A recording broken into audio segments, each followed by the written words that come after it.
చెప్పాలి, క్షమాపణ చెప్పాలి. జోహార్ బాబాసాహెబ్ అంబేద్కర్, జోహార్ బాబాసాహెబ్ అంబేద్కర్.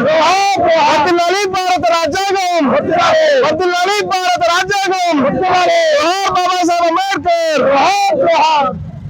పట్టణ కేంద్రంలో ఈ విధంగా అంబేద్కరిస్టులు లేదా బాధ్యత కలిగిన భారత పౌరులుగా మేము ఈ నిరసన కార్యక్రమం చేపట్టడానికి కారణం ఏంటో మీకు అందరికీ తెలిసిందే.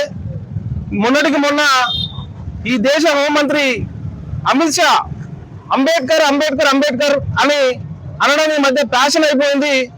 ఆ పేరుకు బదులుగా ఒక దేవుని పేరు తెలుసుకుంటే స్వర్గానికైనా వెళ్తారనే మాటలు నిండు పార్లమెంట్ లో ఉచ్చరించడం అత్యంత హేయనీయము.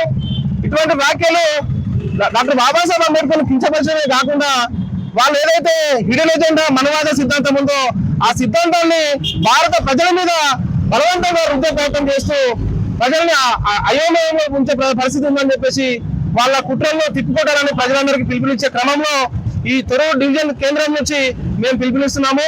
ఎటువంటి పార్టీలు కులాలు మతాలకు అతీతంగా ఈరోజు స్వచ్ఛందంగా ఒక బాధ్యత గల పౌరులుగా ఈరోజు రోడ్డెక్కి ఈ విధంగా డాక్టర్ బాబాసాహెబ్ అంబేద్కర్ ని ఉద్దేశించి అమిత్ షా హోంమంత్రి అమిత్ షా గారు మాట్లాడినటువంటి మాటలను పూర్తిగా ఖండిస్తూ ఈ కార్యక్రమం చేపట్టినాం. కాబట్టి నేను భారత ప్రజలకు ఒకటే పిలుపునిస్తున్నా, డాక్టర్ బాబాసాహెబ్ అంబేద్కర్ ఒక వర్గానికో ఒక కులానికో ఒక మతానికో చెందిన వ్యక్తి అయితే కాదు.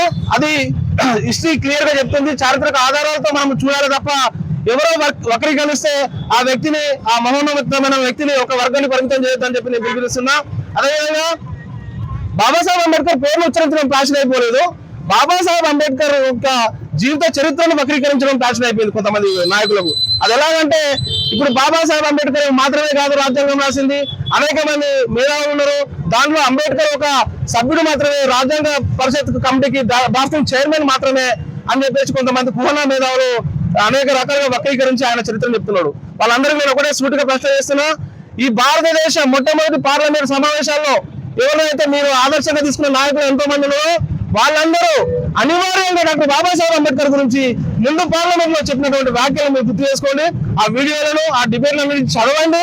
అవన్నీ చదివినాక మాత్రమే బాబాసాహెబ్ అంబేద్కర్ ఒక వ్యక్తి వర్గానికి చెందిన వ్యక్తి లేదంటే యూనివర్సల్ వ్యక్తి అని మీరు గమనించుకోవాలి. ఒకవైపు ప్రపంచ దేశాలు అమెరికా, లండన్, ఆస్ట్రేలియా అనేక దేశాలలో అనేక యూనివర్సిటీలో ఆయన యొక్క విగ్రహాలను పెట్టుకొని భారతదేశం పొరుగు దేశం వ్యక్తి అయినప్పటికీ ఆయన కొనియాడుతున్నారు. ఆయనకు ఒక 32 డిగ్రీలు కలిగినటువంటి వ్యక్తి, కుటుంబాన్ని ఒక వ్యక్తిగత జీవితాన్ని త్యాగం చేసి భారత రాజ్యాంగాన్ని నిర్మించినటువంటి వ్యక్తి. అటువంటి వ్యక్తి మీద అమిత్ షా చేసిన వ్యాఖ్యలను తీవ్రంగా ఖండిస్తున్నాం. మరీ ముఖ్యంగా ఒక బీజేపీ పార్టీ వ్యక్తి అయినటువంటి అమిత్ షా మరి బీజేపీ పార్టీ అధ్యక్షుడు దీని మీద ఏమని వివరించుకుంటారో వెంటనే దాన్ని కూడా తెలపాలి. తమ పార్టీ వ్యక్తి డాక్టర్ బాబాసాహెబ్ అంబేద్కర్ మీద చేసినటువంటి వ్యాఖ్యలు ఎంతవరకు సమంజసమో బీజేపీ జాతీయ అధ్యక్షులు కావచ్చు, ఎగ్జిక్యూటివ్ కమిటీ కావచ్చు వెంటనే దీని మీద స్పందించాలి. అదేవిధంగా దేశ ప్రధానమంత్రి కూడా ఒక హోంమంత్రి అంటే అత్యున్నతమైన పదవి, అది హోంమంత్రి పదవిలో ఉండి కూడా ఈ విధమైన వ్యాఖ్యలు చేయడం సిగ్గుచేయడం. ఇది కొంతమంది అంటారు కాంగ్రెస్ వాళ్ళు చేస్తున్నారు, వేరే వేరే పార్టీల వాళ్ళు చేస్తున్నారు. మాకు ఏ పార్టీతో సంబంధం లేదు. డాక్టర్ బాబాసాహెబ్ అంబేద్కర్ అనే ఒక వ్యక్తి, ఒక లీడర్, ది ఓన్లీ లీడర్ ఇంతవరకు భారతదేశ చరిత్రలో నికార్సైన ఒక లీడర్ అంటే అది అంబేద్కర్ గారు మాత్రమే. ఆయననే ఆదర్శంగా తీసుకొని ఆయన బాటలో నడిచే క్రమంలో మాత్రమే మేము ఆయనకు బాసటగా ఆయన అడుగుతాడు నడవలో భాగంగా మాత్రమే ఇలాంటి కార్యక్రమాలు చేపడుతున్నాం తప్ప ఏ పార్టీలకు మద్దతుగా కాదు. కాబట్టి బీజేపీ తన స్టాండ్ చెప్పాలి.